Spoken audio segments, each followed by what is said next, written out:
Welcome back to Catasta Charisma Making a Latex Box Bag, Part 4, in which I will be demonstrating how to make an adjustable shoulder strap and a shoulder guard. So one part of the strap that is required for the adjustable strap was already prepped in the last video. We now need to make a second one, but this one is slightly different. As I intend to make the strap adjustable through a belt and buckle method, the eye holes that the buckle prong will insert through requires to be stabilized with a rubberized fabric. This needs to be prepped and joined into the strap before I laminate a second sheeting over the top of it. Taking a piece of cotton ribbon measuring around 30 cm long by 1 1/4 to 1 1/2 cm wide, I apply a coat of latex over one side using an off-cutter sponge. After applying the latex, I relocate the strip to prevent it sticking to the paper and speed up the drying using a hair dryer. I repeat the process to produce a second coating, then repeat twice more for the opposite side.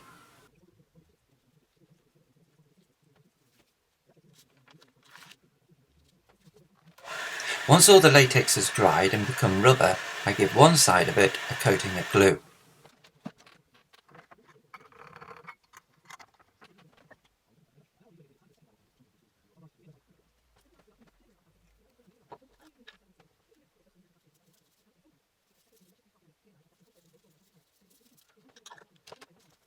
While that is drying, I take a pre-cut strip of the thicker black rubber, measuring 2 cm wide by the width of the roll of rubber sheeting, and place it face down on some paper. I also mark out a 2 1/2 cm wide area on the underside of my thinner yellow sheeting, across the entire width of the roll of sheeting. I then coat the entire area with glue, apply another coat of glue on the opposite side of the rubberized tape, and across the underside area of the black strip, and allow all glue to dry.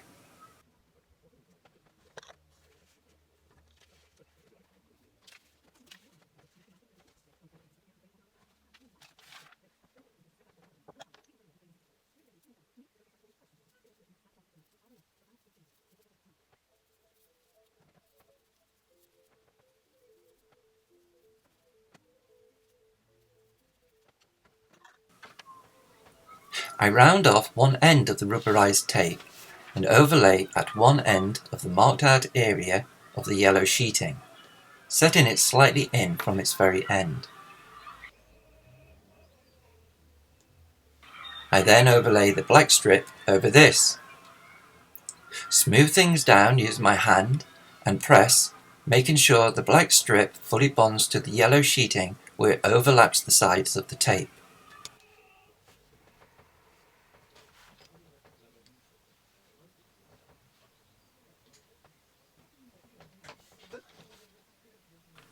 I then cut out the laminated strip and round off the end where the tape is.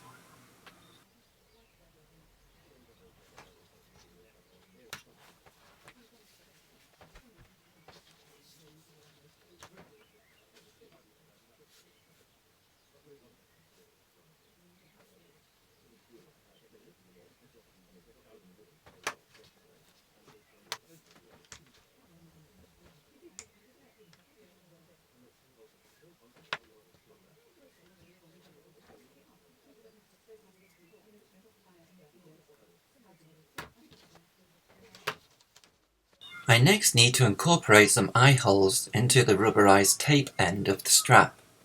These are going to be placed about 2.5 centimeters apart along the tape. I mark these positions upon the rubber. I then cut out by using a hole punch. Make sure that your hole punch is sharper than mine. Unlike the holes punched for the slits in the bag, these ones are much easier due to the sandwiched rubberized tape.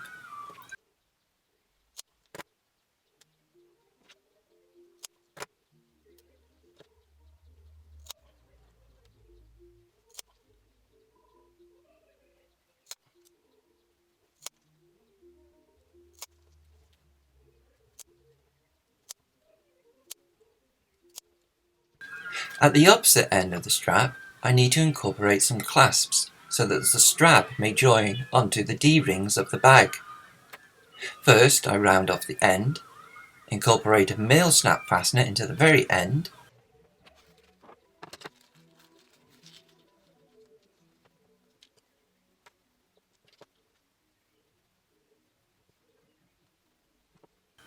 Thread the end of the strap through the clasp and fold over to the back of the strap and press down on the snap. By pressing down, this leaves an impression upon the surface of the rubber, which then gives me the position for incorporating the female snap fastener. I rethread the clasp back onto the strap and close the snaps together.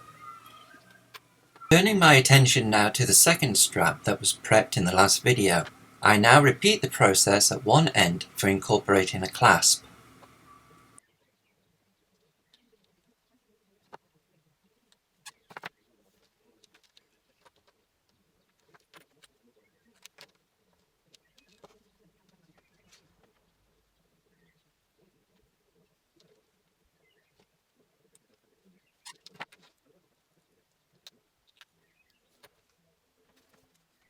I now shorten the strap down so it measures around 35 centimeters from the clasp end.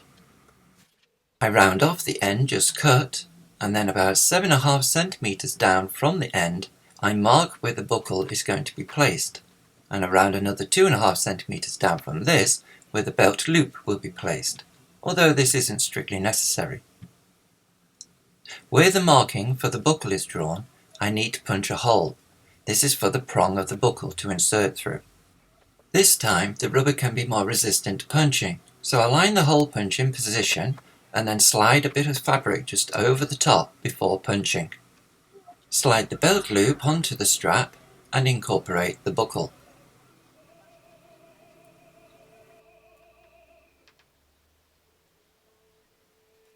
We now need to incorporate more snap fasteners to keep everything in place. One pair placed between the buckle and the loop and another just after the loop. Fold the strap over the buckle and place a mark where the female port is to be joined just before the buckle and incorporate the snap.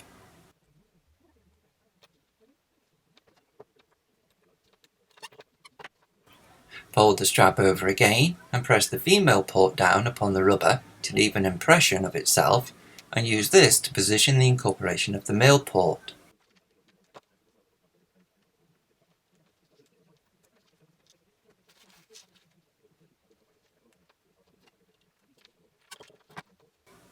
Snap the ports fully closed.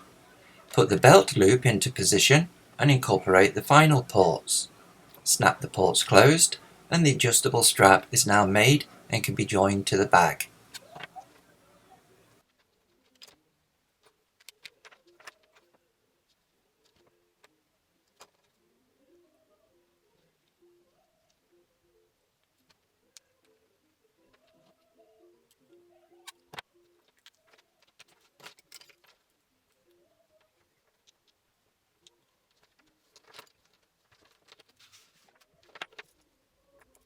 I'm now going to make a shoulder guard for the strap using an offcut of rubber from the original laminated sheets for the bag. Using something approximately the same width as the offcut, mark around it so one can produce rounded off ends.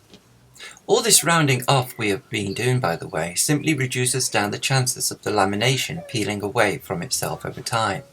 Sharp corners are more likely to peel away than rounded off ones. When cutting large rounded off ends, one can actually cut them in a straight line and turn the rubber into the blade. Mark a central line within the area of the guard and place 2 extra marks at some point along that line that are 2 centimeters wide. This is to produce slits for the strap to slide through.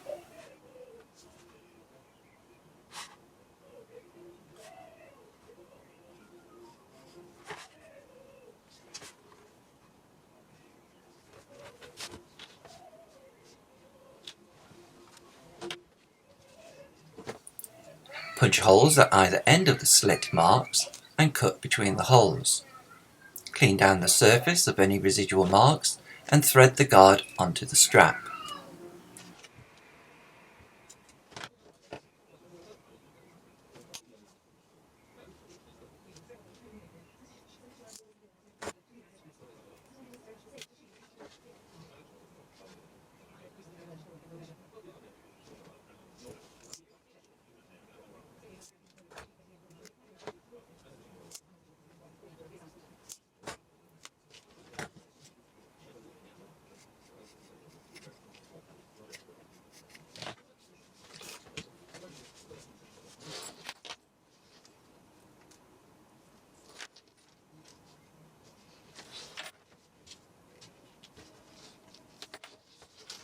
Thank you for watching, and join me next time where I'll be making a different kind of box bag that can be fitted upon the strap.